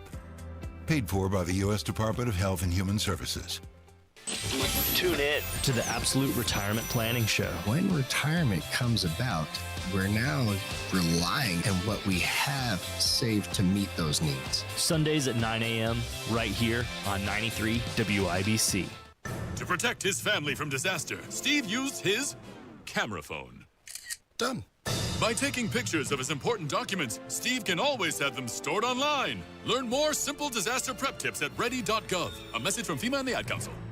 You want to see basketball played the way it's supposed to be? Tune in to Ice Cube's Big 3 this summer. Watch stars like Dwight Howard, Kemba Walker, Joe Johnson, Michael Beasley, and many more, along with Hall of Fame coaches. Experience the fast pace and physical play and fun action that defines the game. You know what it is. It's the Big 3. Catch the best professional 3-on-3 players in the world live every weekend on CBS and Vice. Yay!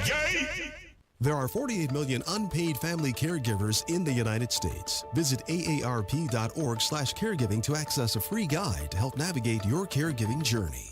Indy Humane. Find your new best friend today. Visit indyhumane.org.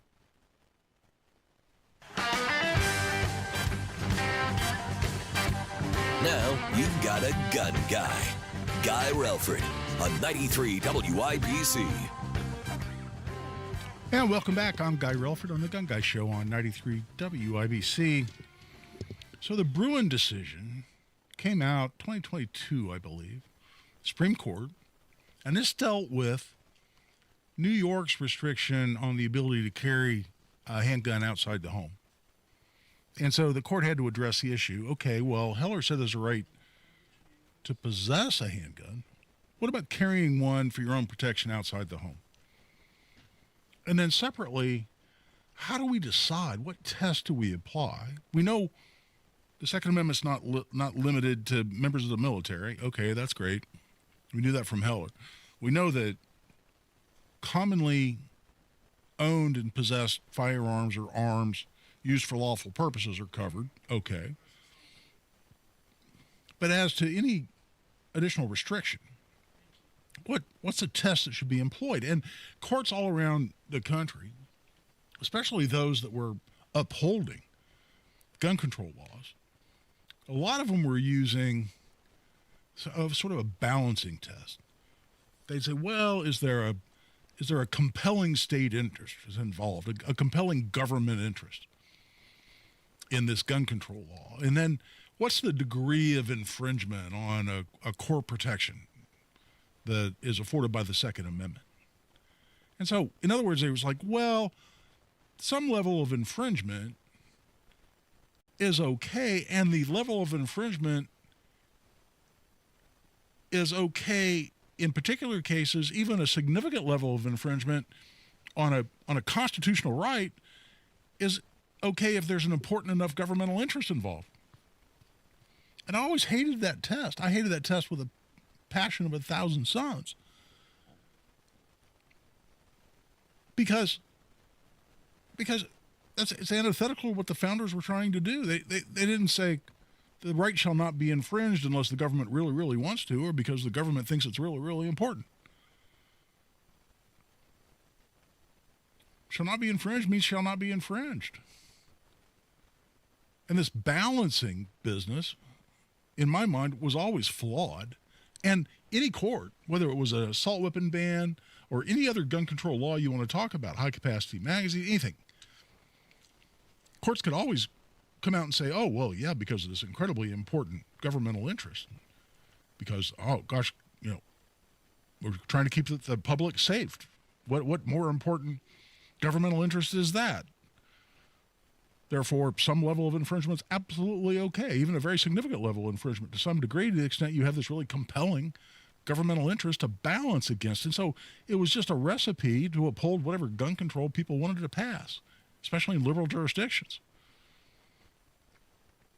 And so I always hated that test, and thankfully the Supreme Court in the Bruen decision rejected that completely. No, there is no balancing. We simply look at the text, history, and tradition of the Second Amendment.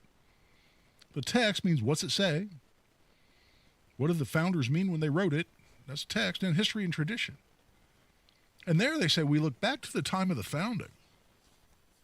And to the extent that the Bill of Rights also applies to the states, that is, the states can infringe your rights protected in the Bill of Rights, that really came about through the 14th Amendment. The original Bill of Rights was really written as a limitation on the federal government. So the state of Indiana, for instance, could violate the rights set out in the federal Bill of Rights all it wanted to, right up until the 14th Amendment passed. By the way, that's why states pass their own constitutions. That's why Indiana has, in the context of today's discussion, has Article 1, Section 32. The people shall have the right to bear arms for the protection of themselves and the state. It is eloquent. I always say the same thing. It is elegant in its simplicity. No discussion of a militia. Just the people shall have the right to bear arms for the protection of themselves and the state. Boom, there you go. That's all we need. But what about the rights set out in the Federal Bill of Rights? Well, those became, quote unquote, incorporated, that's the term used, to the states through the 14th Amendment. And it says exactly that.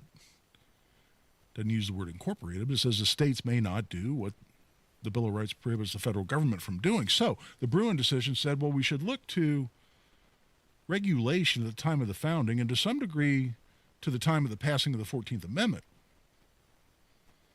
which I want to say was 1856. I'm sure somebody will Google that for me and correct me if I'm wrong. And unless there's a history and tradition, a historical analog that was accepted at the time of the founding as reasonable in terms of some kind of a restriction on keeping and bearing arms, unless there's a historical analog. And it doesn't have to be an exact match. That's been clarified. The Rahimi case that actually upheld the fact that people under a domestic violence order of protection, if they've been found to be a credible threat to another person, they can be prohibited from possessing firearms. That's what the Rahimi case a couple of years ago came out and said. But in that case, they said, listen, we don't have to find the exact same law in place. It doesn't have to be an exact match. But it has to involve the same issues. It has to have the same theme. It has to have the same concept at its core as being dealt with in the law in question and the challenge to the constitutionality of the law in question. So we need to find a historical analog or multiple historical analogs to say that the current law is consistent with the history and tradition of the regulation under the Second Amendment.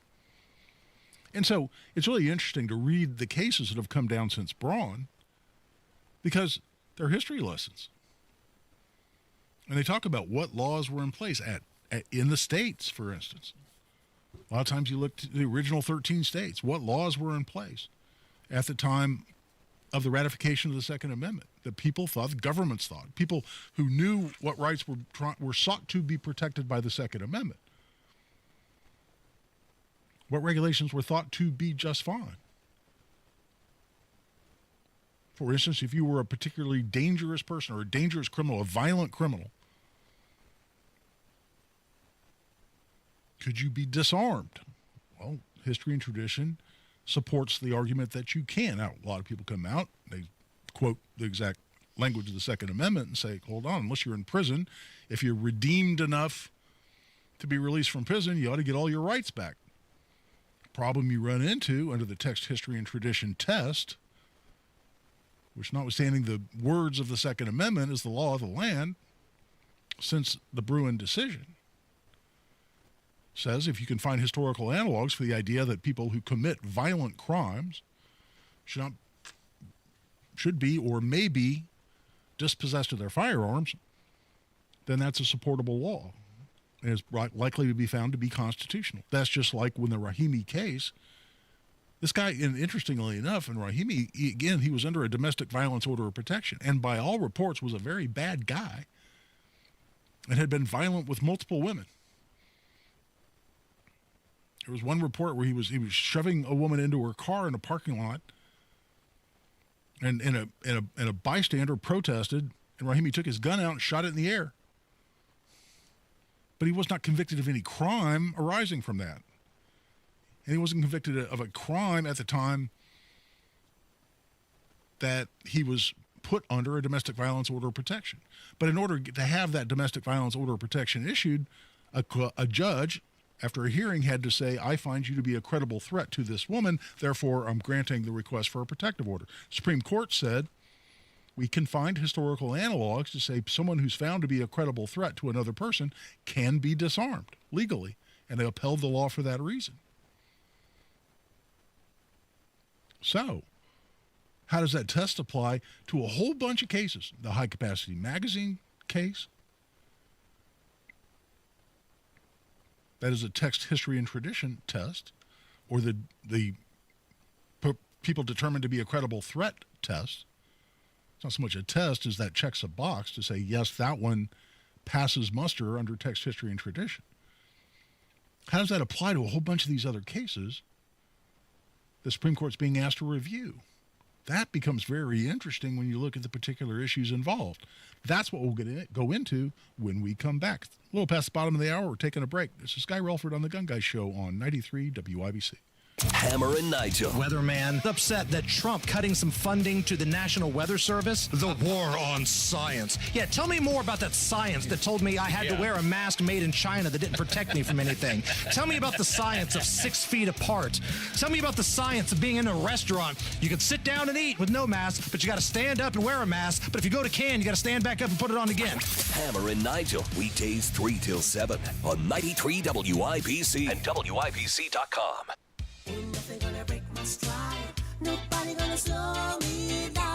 Don't let pneumococcal pneumonia break your stride. If you're 50 or older, you're at increased risk. So be proactive with Capvaxive pneumococcal 21-valent conjugate vaccine to help protect against invasive pneumococcal disease and pneumonia caused by certain types of pneumococcal bacteria.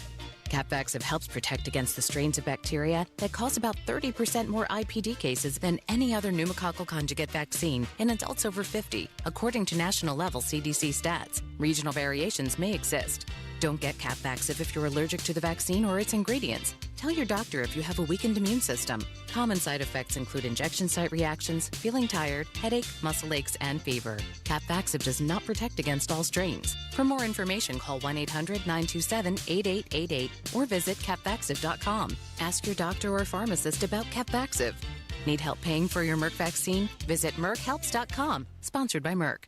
Two of the best summertime traditions are back. The Indiana State Fair and the Indiana Farmers Dairy Bar since 1941. This year featuring the key lime pie milkshake and the smoked Gouda Q grilled cheese with Gouda cheddar barbecue sauce on Texas toast. The Indiana Farmers Dairy Bar since 1941. Open 9 to 9 at the Indiana State Fair, across from the Coliseum. Brought to you by American Dairy Association Indiana, your Hoosier Dairy Farm families. Find out more at winnersdrinkmilk.com. Community Health Network cares for your heart health. From heart scans and vascular screenings to complex heart procedures, you can count on our expert team for the highest quality cardiovascular care, when and where you need it. Your path to a healthy heart starts with knowing your risk. Schedule a heart scan or vascular screening today. Visit ecommunity.com/heart. Community Health Network. Exceptional care. Simply delivered. This hour on 93 WIBC, powered by Pierce Jewelers and Carmel, designers of fine custom jewelry. Fox News, I'm Angelo Bavaro. President Trump's effort to cut crime in Washington, D.C. is getting a boost. There are already 800 District of Columbia National Guard troops on the streets of the nation's capital. Now West Virginia is sending in 300 to 400 more. Fox's Jill Nato. Critics call the federal takeover of policing in D.C. an overreach. President Trump is set to meet with Ukraine's president at the White House on Monday following Friday's sit-down with Russia's leader in Alaska. On the phone after sitting down with Putin, President Trump told Zelensky that the Russians are willing to stop fighting on some of the front lines in Ukraine, but not until Ukraine gives up eastern Donetsk and Luhansk. That is according to a Reuters report. Fox's Peter Ducey. America's listening to Fox News.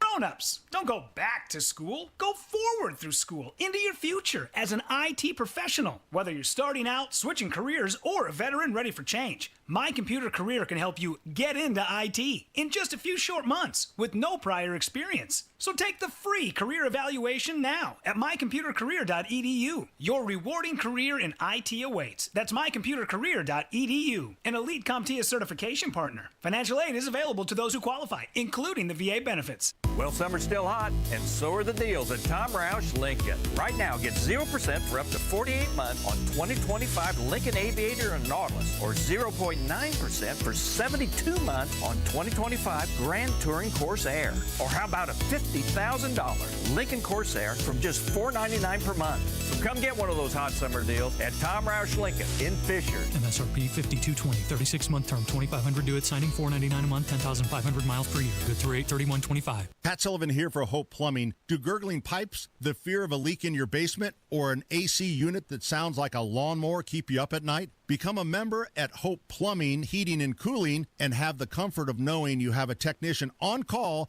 to bring total comfort to your home. For only $8 a month, you get up to a 10% discount on all plumbing and HVAC services, 1 annual free mainline snaking, 1 annual inspection, and so much more. Call Hope Plumbing, Heating, and Cooling and become a member today. Emmer and Nigel here, inviting you to join us as we kick off the weekend every Friday around 5:45 with Beer Sample Friday, brought to you by our friends at Thompson Furniture and Mattress in Columbus. Hilltop Hideaway, a premier Brown County log cabin on 5 wooded acres, has fall availability. August discounts too. HilltopHideawayLogCabin.com. The phone-ready quiz from the American Academy of Pediatrics will help you decide if you and your child are ready for their first phone. Go to healthychildren.org/phone-ready quiz.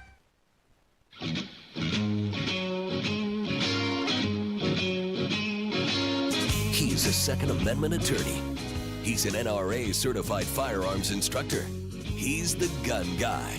Guy Relford on 93 WIBC. And welcome back. I'm Guy Relford on the Gun Guy Show on 93 WIBC. So I love some of the cases Supreme Court's being asked to look at in terms of how they fit within the test defined by the Bruen decision. And let's look at high-capacity magazine bans. Again, 10 rounds. Are those commonly used for lawful purposes? Absolutely. Is there a historical analog? Do you think at the time of the founding, there were laws in place where state legislatures or Congress up to that point, Congress hadn't been formed all that long in terms of its present form. But look at the state legislatures. You think it would have passed laws saying the government could pick some arbitrary limit on the amount of ammunition you can carry in your firearm? It makes no sense.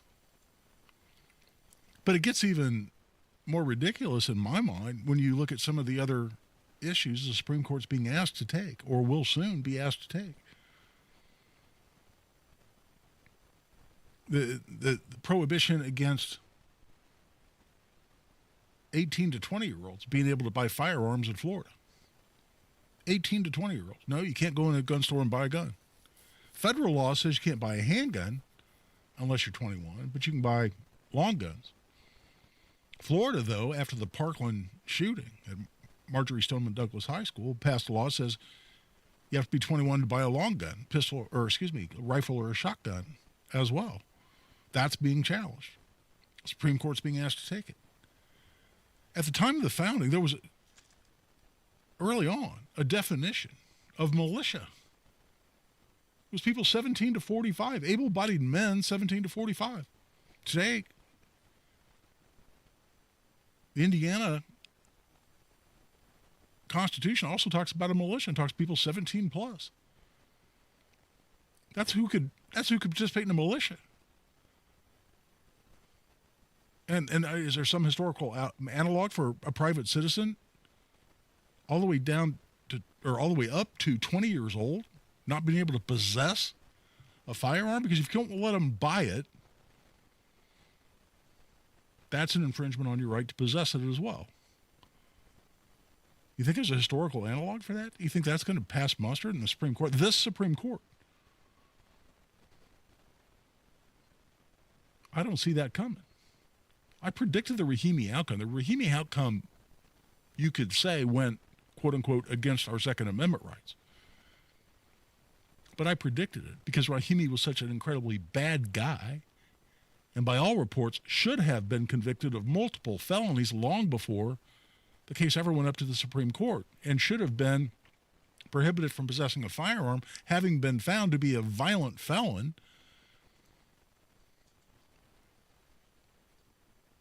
But I predicted, based on the fact that he had been found to be a credible threat to a particular person, that the Rahimi decision was going to go that way, and that's exactly what it did. But this Supreme Court, the Rahimi case notwithstanding, I don't see them upholding a prohibition against 18 to 20-year-olds being able to buy a gun. You go into the military at 18, but you can't come home from being in harm's way in a foreign land, carrying a select fire firearm, operating a tank, operating a drone, handling any number of other sophisticated weapons developed by this country and given to our troops to carry in battle. And then you come home and you can't go in your local gun store and buy a shotgun? I don't see how in hell that possibly passes muster. One that gets really more interesting in my mind, but I still think is a clear win.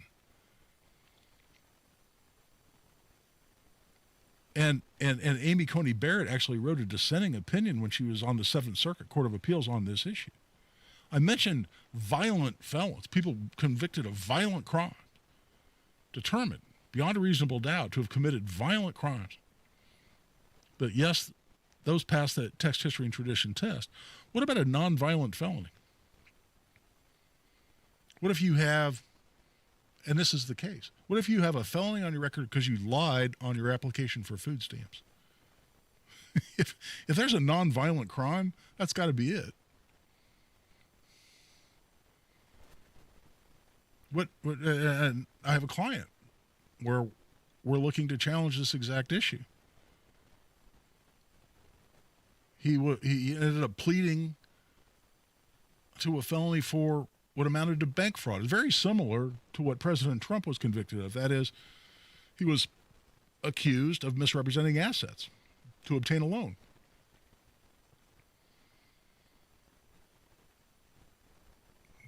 Incredibly nonviolent, about as nonviolent as it gets. When we come back from this break, let's discuss the federal laws as part of the Gun Control Act of 1968, as amended by the Brady Bill in 1994, that if you have any felony conviction, that is a crime punishable by more than 1 year in prison. Not that you got a year in prison, that the maximum penalty for that particular crime is over a year in prison,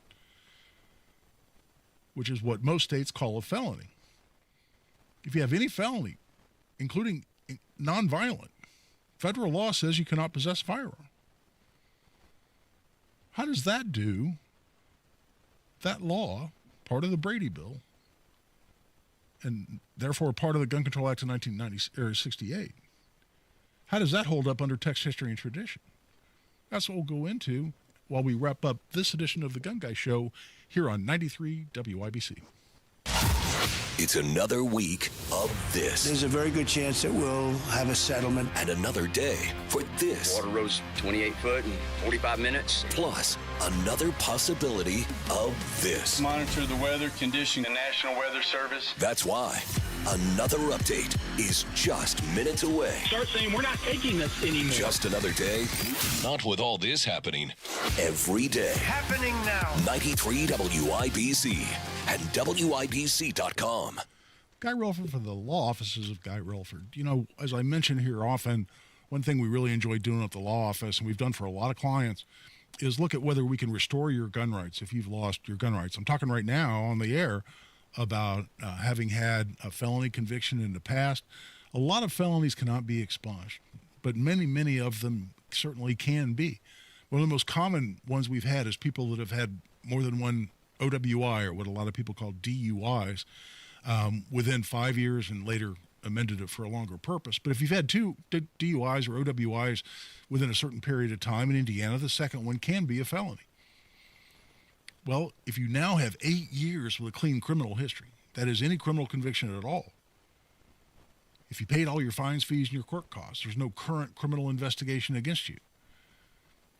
Most people in that circumstance can have that conviction expunged off their record and have their rights restored. That applies to a lot of other criminal convictions as well, including a lot of other felonies. 8 years, clean criminal history, paid all your fines, fees, court costs, any restitution that was ordered. then hey, let's take a look at it, and we may very well be able to restore your rights. If this applies to you or someone else in your family, let us know. We'll talk about whether we can help at the law office. Contact us through the website at relfordlaw.com. That's relfordlaw.com.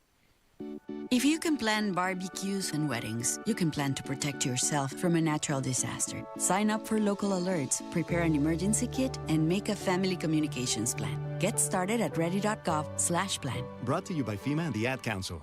Everybody knows Hubler's got the best warranty around. 10 years, 200,000 miles. But did you know? Now you can get that same limited powertrain warranty on new Toyotas. Introducing the all-new Hubler Toyota. Get grand opening savings all month long. And right now, lease a new 2025 RAV4, just $349 per month. Or a new Tacoma, $299 per month. Plus, choose from Camrys, Corollas, Highlanders, Tundras, and more. Hubler's got you covered. At the all-new Hubler Toyota on US 31 South in Indianapolis. Visit HublerToyota.com.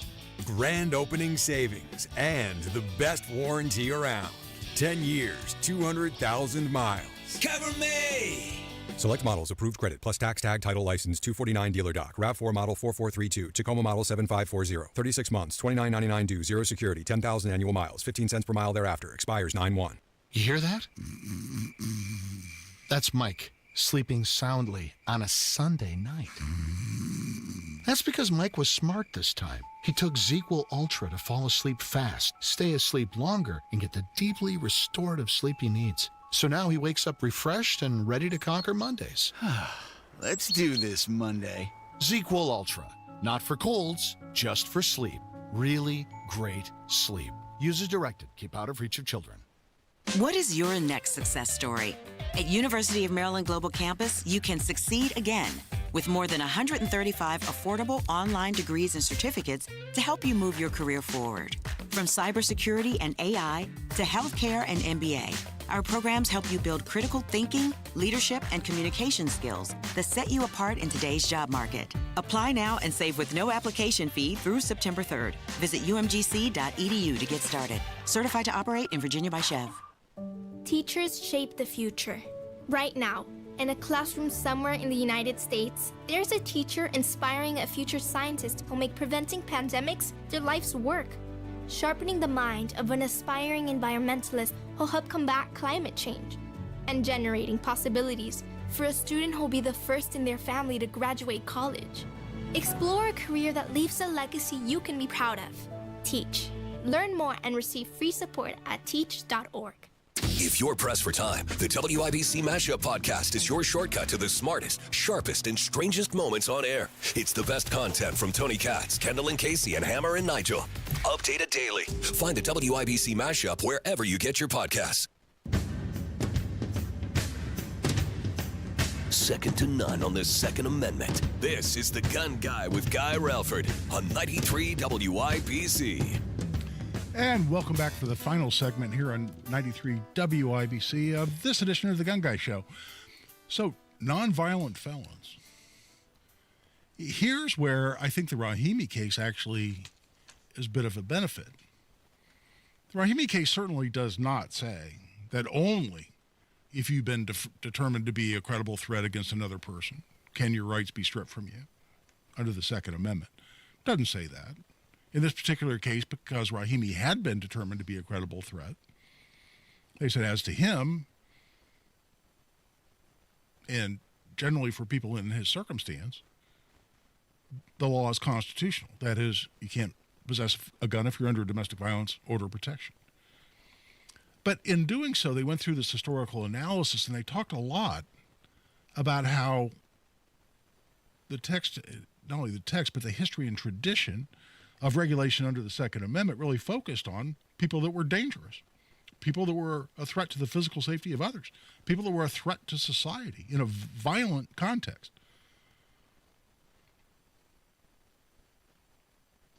And while the decision certainly doesn't say that you have to be determined to be a threat to someone else, it supports the argument, in my mind, by inference or otherwise, that where you've not done anything that was in any way violent, you haven't even threatened violence, You entered a transaction in a way that was found to violate the law. Yes, you lied on your application for food stamps. Okay, you pled guilty to having exaggerated your assets to get a loan. How does that make you violent? It doesn't make you violent. And by the way, what interest does society have in stripping you of your ability to protect yourself and your family? Does that keep society safer? When you've not done anything violent. You've not done anything violent, period, much less something violent with a gun.